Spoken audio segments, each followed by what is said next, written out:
Assalamualaikum warahmatullahi wabarakatuh.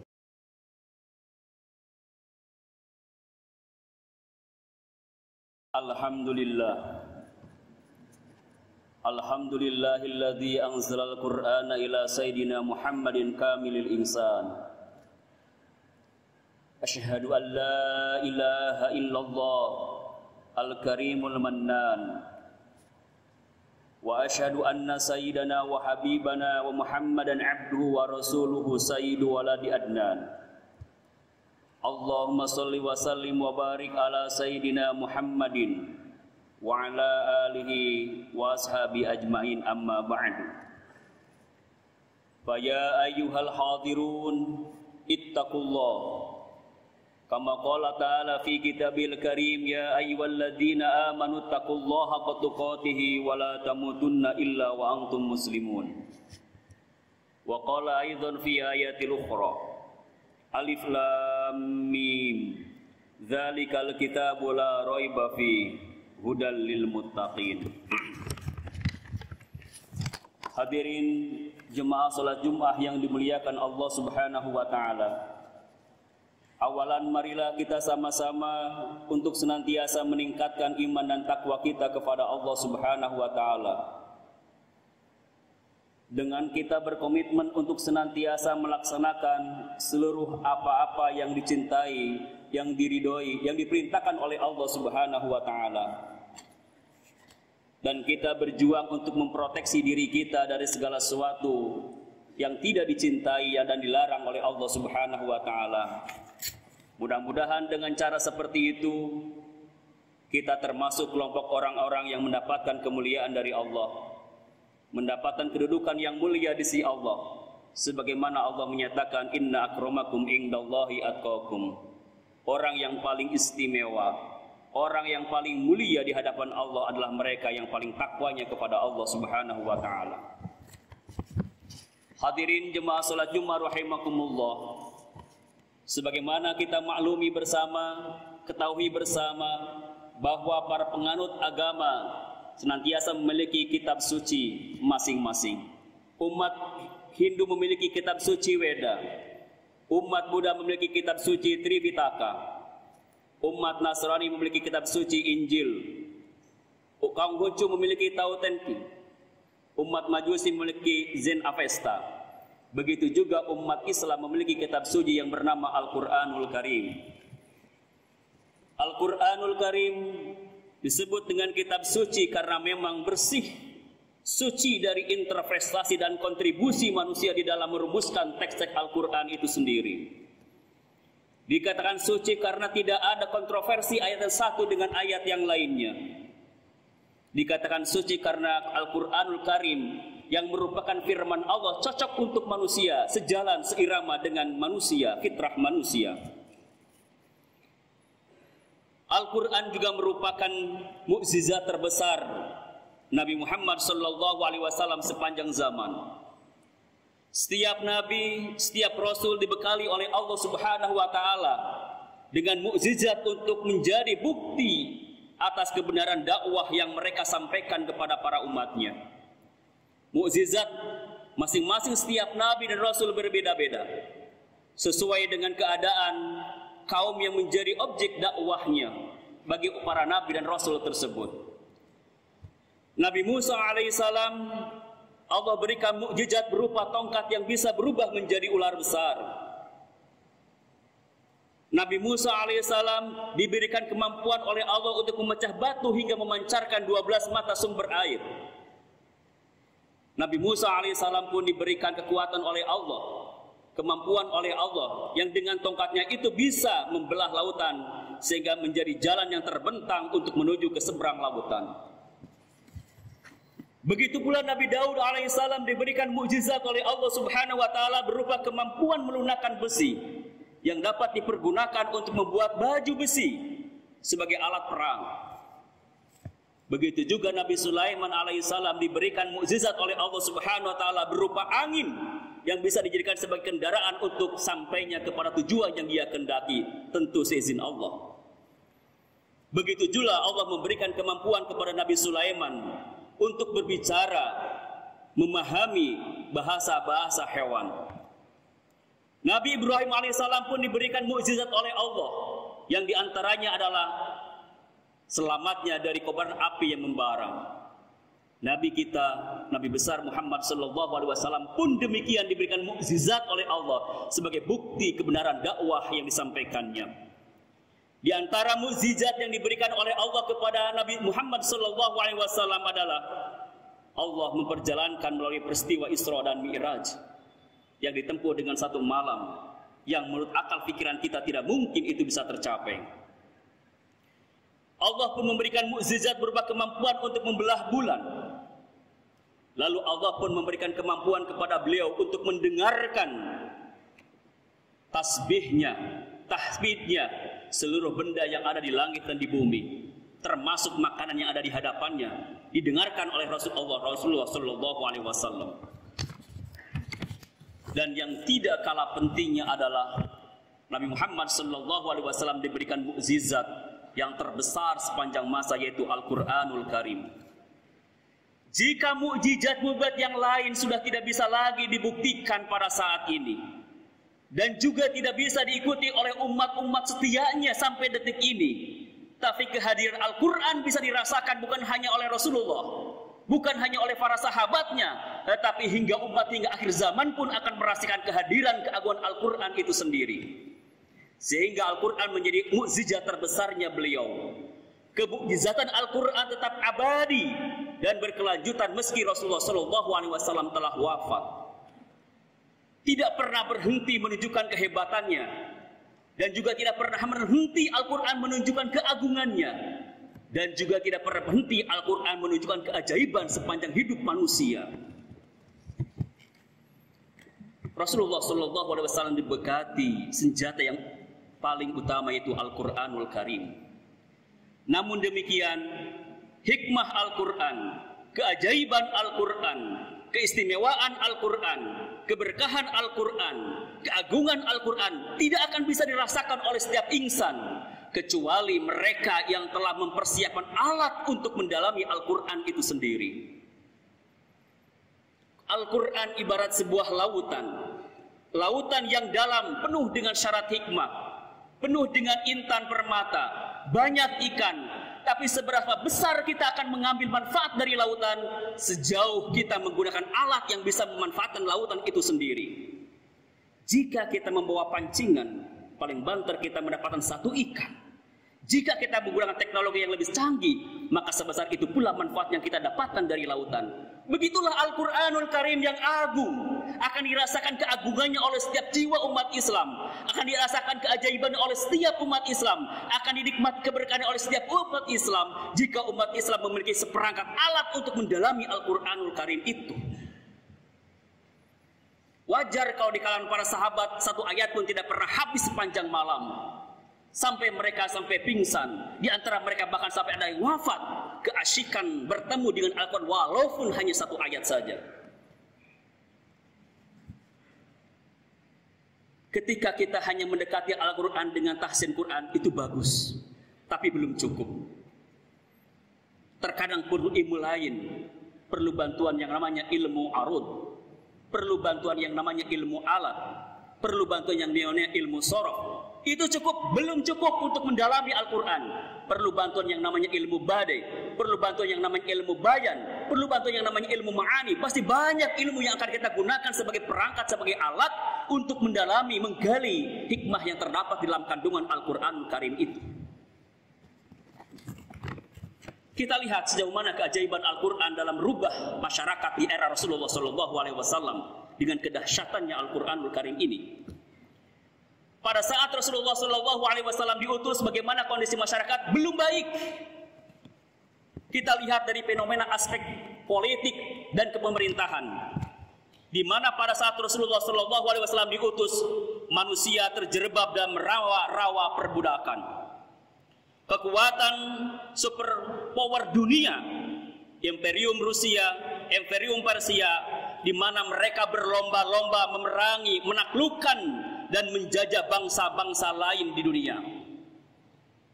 Mereka membelenggu kemerdekaan bangsa-bangsa lain. Mereka menjadikan memperbudak bangsa-bangsa lain. Mereka menghisap sebagian besar potensi mereka demi membangun kejayaan imperium tersebut. Ditinjau dari aspek sosial, manusia hidup dalam kasta sosial dan sangat zalim. Kalangan tokoh agama, kalangan bangsawan menjadi warga negara kelas pertama.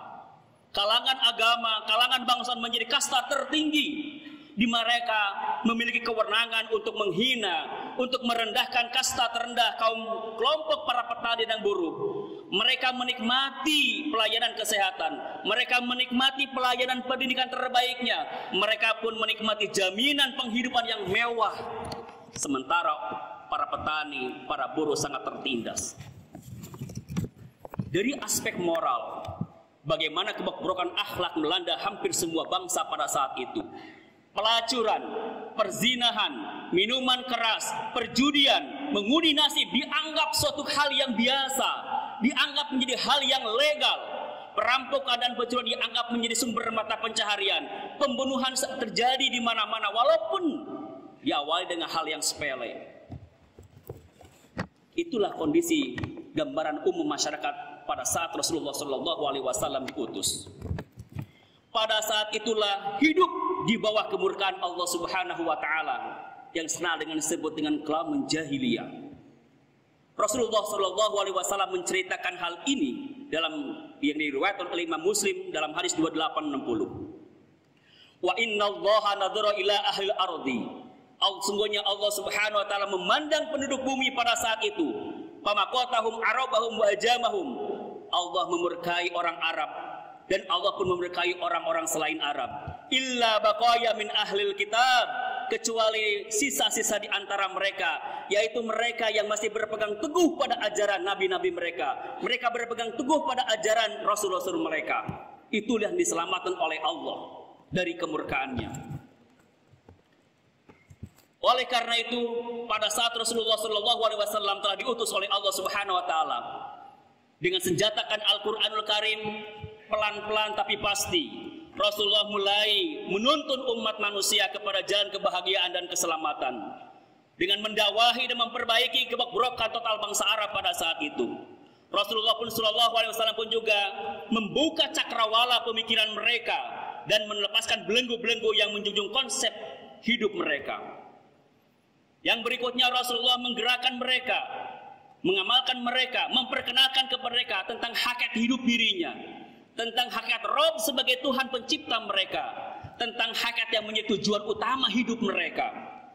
Rasul pun menuntun mereka untuk keluar dari belenggu kebodohan dan taklid buta. Rasul pun dengan bekal Al-Quran menginjak mereka untuk mempergunakan akal sehat dan panca indera dalam mencari kebenaran yang hakiki. Rasul pun membimbing mereka menuju kepada peradaban ilmu. Rasul pun mengajak mereka untuk membangun kehidupan mereka dengan atas landasan baca dan tulis, sebagaimana Allah nyatakan, Iqra bismi rabbikal ladzi khalaq, khalaqal insana min 'alaq, Iqra wa rabbukal akram alladzi 'allama bil qalam. Itulah gambaran besar pertama yang dilakukan oleh Rasulullah SAW berdasarkan wahyu Al-Quran. Ternyata gambaran pertama itu, gebrakan pertama itu menimbulkan efek yang luar biasa. Rasulullah mendobrak sistem keagamaan paganisme, mengguncangkan sistem taklid buta, merekatkan masyarakat kepada sistem keagamaan yang penuh dengan ketauhidan dan sistem akhlak yang mulia. Rasulullah juga membangkitkan semangat belajar, semangat mengkaji, dan semangat meraih ilmu pengetahuan. Rasul pun mengaitkan kehidupan dunia dengan kehidupan akhirat. Rasul pun menyeimbangkan aspek material dengan aspek spiritual. Kurang lebih 23 tahun Rasul berjuang mengantarkan umat ke seperti itu. Lalu apa yang terjadi dengan senjata Quran yang berfungsi sebagai hudan, yang berfungsi sebagai bayyinah, yang berfungsi sebagai al-furqan, yang berfungsi sebagai rahmah, yang berfungsi sebagai syafa'an, ternyata melahirkan sosok insan-insan yang sukses, melahirkan generasi terbaik dalam sejarah kehidupan manusia. Sukses mengubah bangsa Arab dari keterbelakangan menjadi bangsa bermartabat, berbangsa yang berreligius, berbangsa yang bertauhid, ali dan maju. Kemudian Allah Subhanahu wa taala memuji mereka, kuntum khaira ummatin ukhrijat linnas. Kalian adalah memang manusia terbaik sepanjang kehidupan masa. di bawah naungan Rasulullah, di bawah bimbingan Al-Quranul Karim. Oleh karena itu bagi kita sebagai umat Islam tidak ada jalan lain untuk membangun peradaban kecuali kita berpihak kepada Al-Quranul Karim, kecuali kita menjadikan Al-Quran sebagai kurikulum kehidupan kita dengan cara beberapa langkah yang harus kita lakukan. Yang pertama adalah at-tasdik.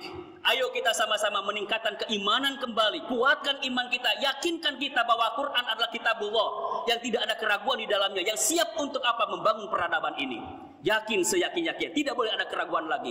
Tundukkan akal di bawah wahyu, jangan wahyu ditundukkan pada akal.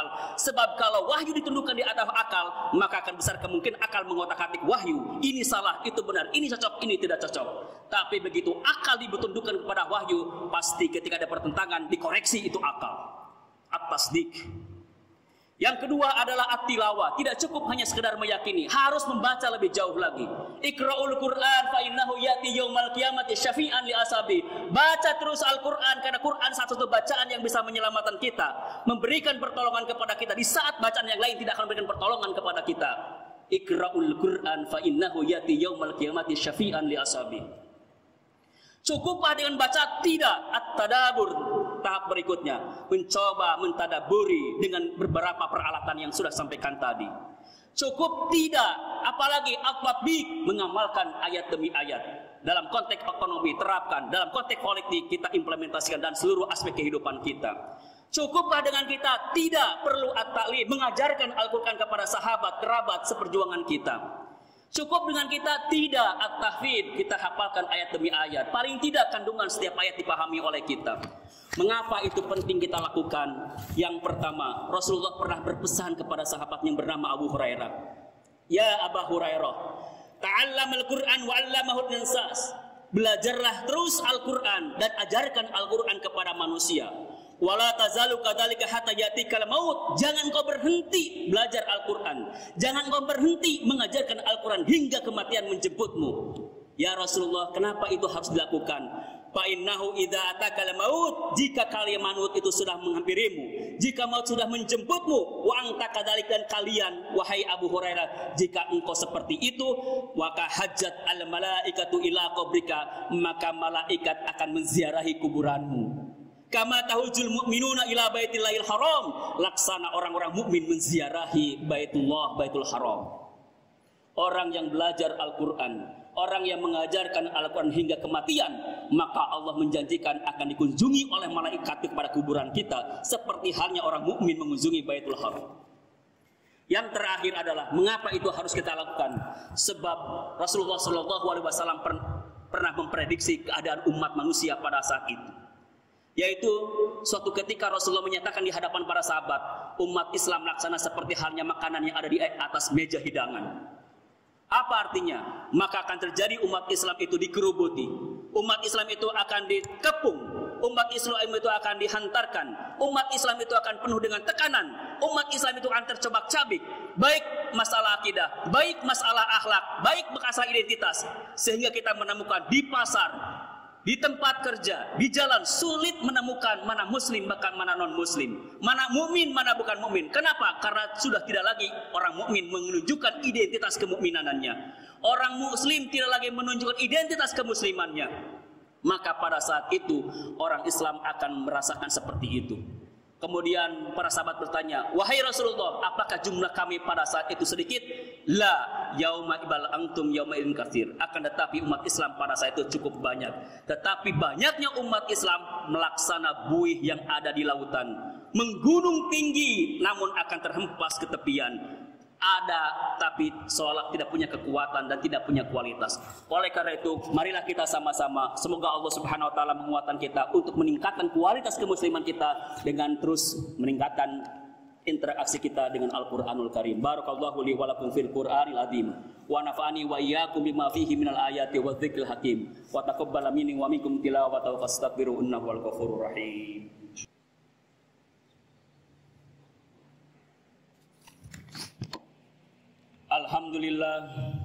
Alhamdulillahilladzi an'amana bi ni'matil imani wal islam. Wassalatu wassalamu ala sayyidina Muhammadin khairil anam wa ala alihi wa sahbihi kiram. Asyhadu an la ilaha illallah al-malikul quddusus salam. Wa asyhadu anna sayyidana wa habibana Muhammadan abduhu wa rasuluhu sahibus syarafi wal ihtiram. Amma ba'du. Fa ya ibadallah usikum wa iyya bi taqwallah wa ta'atihi la'allakum turhamun. Qala Allah ta'ala innallaha malaikatahu yusholluna 'alan nabi. Ya ayyuhalladzina amanu shallu 'alaihi wa sallimu taslima. Allahumma shalli ala sayyidina Muhammad wa ala ali sayyidina Muhammad kama shallaita ala sayyidina Ibrahim wa ala ali sayyidina Ibrahim wa barik ala sayyidina Muhammad wa ala ali sayyidina Muhammad kama barakta ala sayyidina Ibrahim wa ala ali sayyidina Ibrahim fil alamin innaka Hamidum Majid. Amin ya Allah ya rabbal alamin.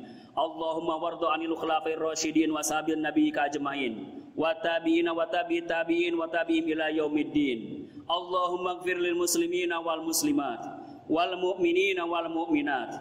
Allahumma adfa'anna al-ghala wal bawa wa taghuna wal amrada wal fitan ma la yadfa'u ghairuka an baladina hadha Indonesia khassa wa an sairi biladil muslimina 'ammah ya rabbal alamin. Allahumma rabbana atina fid dunya hasanah wa fil akhirati hasanah wa qina adzabannar. Ibadallah innallaha ya'muru bil adli wal ihsan wa ita'i dzil qurba wa yanha 'anil fahsya'i wal munkari wal baghi ya'idukum la'allakum tadhakkarun fadhkurullaha yadhkurkum wa ashkuruhu ala ni'amihi yazidkum wa la dzikrullahi akbar. Imsalah.